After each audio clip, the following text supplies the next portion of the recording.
Back to Tony and Casey's Best of Food and Wine on CL 650. I say y'all having a good time out there.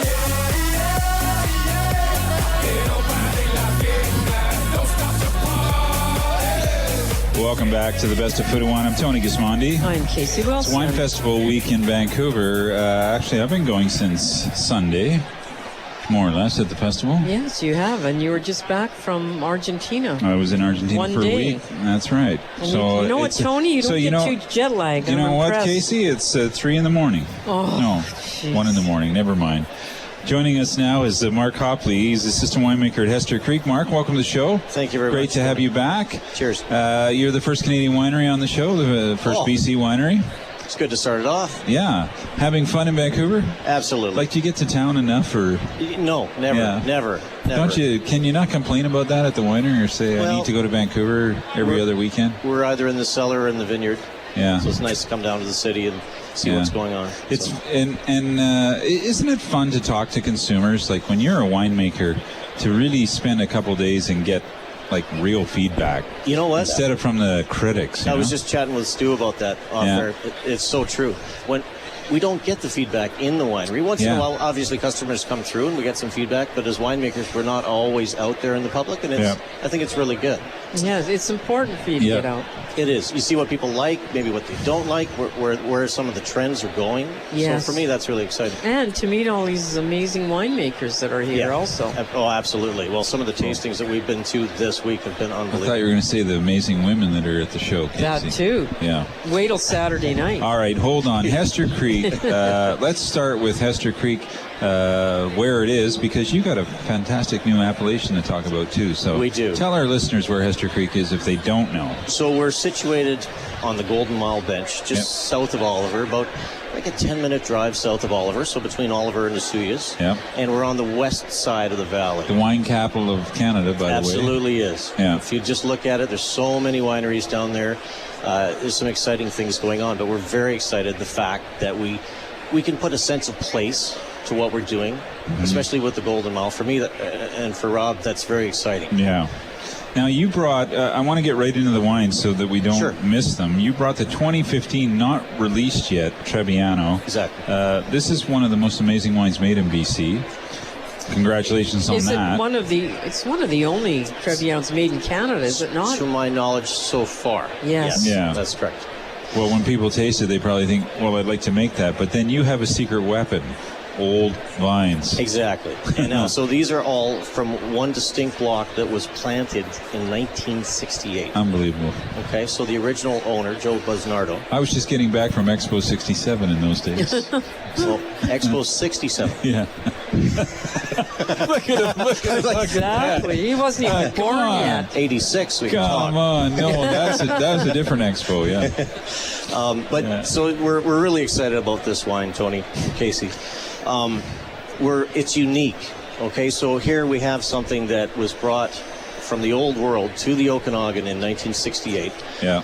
And these vines basically crop themselves. They're at that point now where, they don't hang. The Trebbiano can be a very vigorous vine. But they don't hang as much fruit as you might think, and the flavors that we get from these old vines are just incredible. So what do you do with this wine?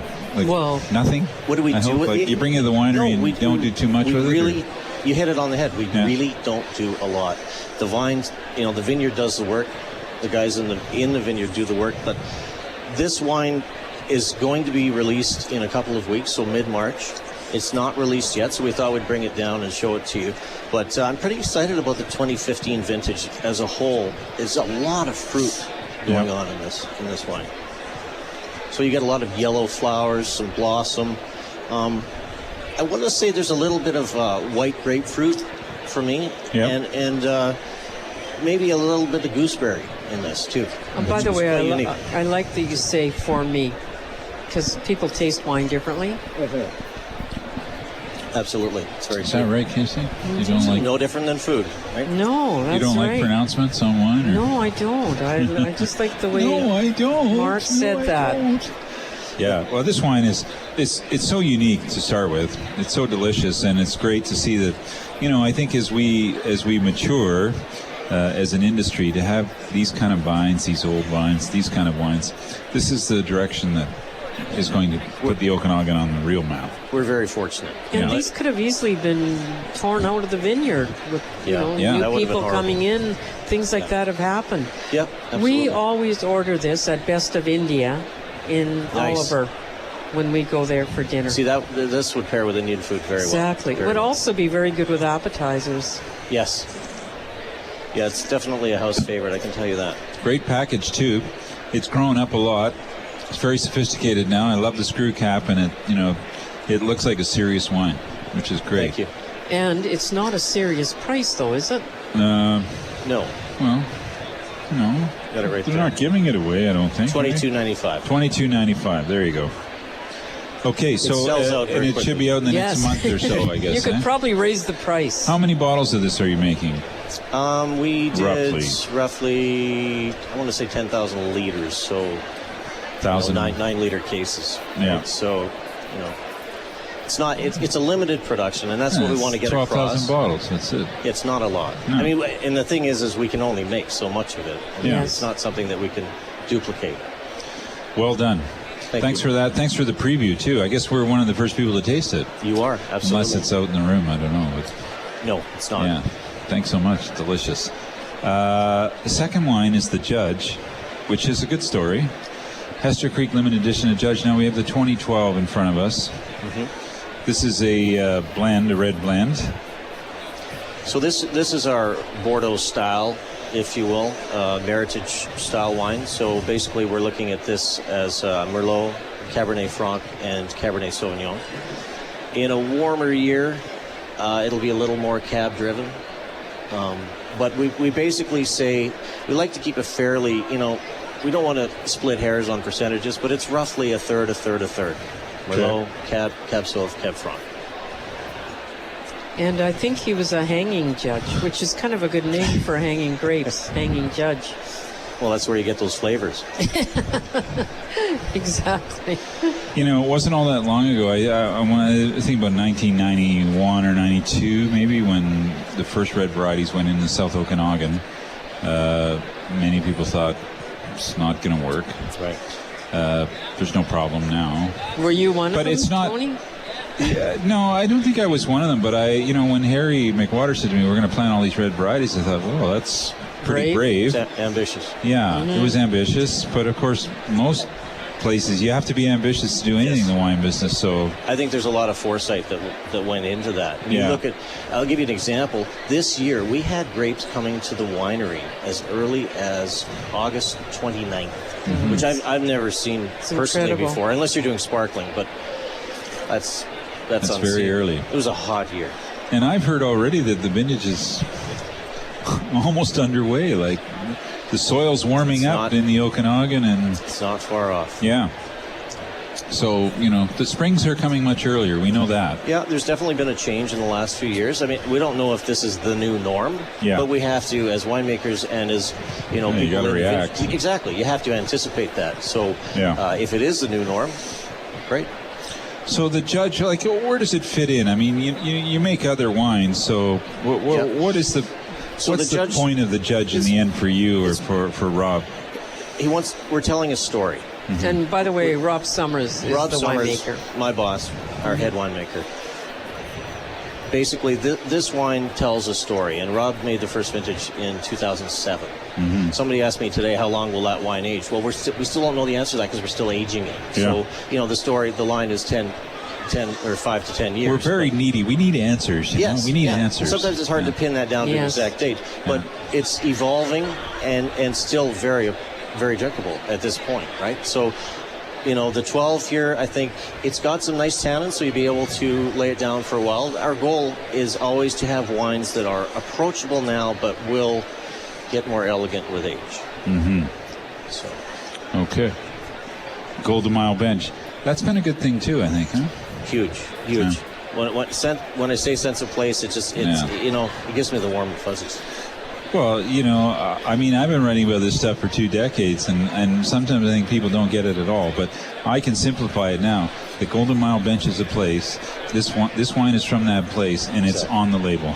So when you go in the store, you can buy wine from the Golden Mile Bench. Yeah. And then, because a lot of people argue saying, well, what does the Golden Mile Bench, what's so different about that?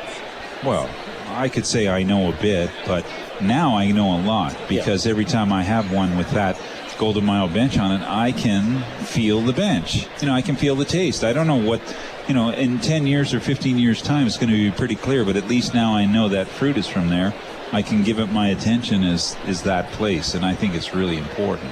Well, we all know what it's like when we find a wine that we really like, can identify with, go back to it every year, and have consistent, obviously you're going to have some vintage variation, but have consistent results. Yeah.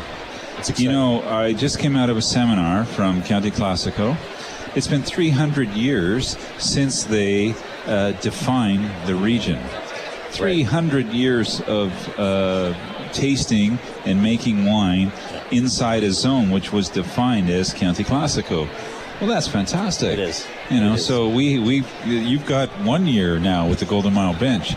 Imagine 300 years from now, exactly the same thing, right? This is what's so great about it. That's something I should probably point out too, is that our wines that are estate grown on our estate will say Golden Mile Bench on them. That's one thing new that the customers will see from Hester Creek. Yeah, and you can go back to, I guess, what vintage, 12, or I think you can go right back, right? Well, they're already. The thing is those they're already bottled. Exactly. That's good.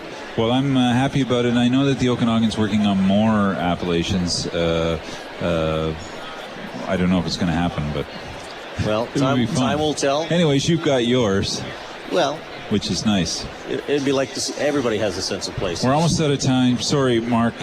Mark Hopley, the assistant winemaker at Hester Creek. Mark, people can drop by. You got a great restaurant to have a bite to eat. Amazing restaurant. Yes, you've got ridiculously crazy suites. The villas up on top. We got 6 Tuscan-inspired suites up top. You stayed there. They're so beautiful. Those beds alone are worth every penny you pay to stay in there, and it's quiet. We have cooking classes. Our goal is to give the full winery experience. So from top to bottom, you go from the villas, you go through the winery, perhaps a cooking class, do some tasting, go to Terrafina for a nice meal. Yeah, excellent hospitality. Mark, thanks for joining us. Thank you. Really appreciate you bringing a preview look at the 2015 Hester Creek Trebbiano, one of their signature wines, and the 2012 limited edition, The Judge. All of them available direct from the winery. Yes. Also available in the remaining VQA stores, I would guess, and maybe in some grocery stores and government stores, maybe.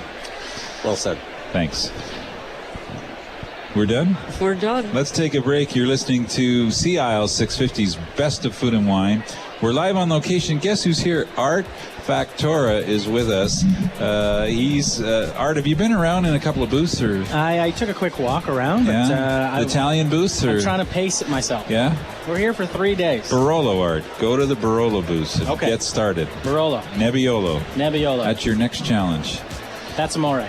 We'll take a quick break. I'm Tony Gismondi. I'm Casey Wilson. We'll be right back on the Best of Food and Wine.